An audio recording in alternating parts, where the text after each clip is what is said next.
Communication is such an important factor in all relationships, business and personal alike, that it should come as no surprise that we need to discuss it here as well. What is communication after all? It is the two-way interaction that occurs both verbally and non-verbally. What is said with actions is as important, if not more so, than what is said with words. But here we're going to focus our attention on the importance of verbal communication and what it will mean for your relationship. Keep in mind that when I talk about how things affect your relationship, I'm mainly concerned with your success in the realm of seduction. Communication with words is something we all do on a daily basis, but just like when you're asked to give an impromptu speech, being asked to communicate in a particular situation just makes many of you cringe, lock up, and find yourself at a loss for words. Why? Well, mainly because when you've had to think about what to say, you suddenly become concerned about what you're saying. But if you just let it happen without any expectations, somehow everything works out a whole lot better.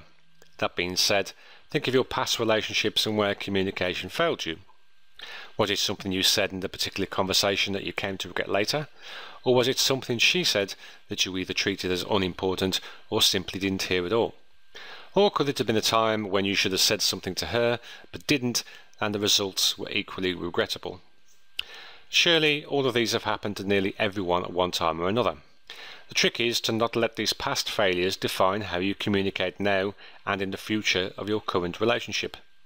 Talking is something we all think about when we hear the word communication, but unfortunately that first thought is the wrong one if you're looking for a good relationship with potential for romance. Talking will get you nowhere, and worst, it may cause things to fall backward or even to fall apart. When you talk, you're expecting someone else to listen. But what about the listener? When does she get the chance to be heard? That's why it's so much better to change your view from one of simply talking to one where you see communication as a carrying on of a conversation.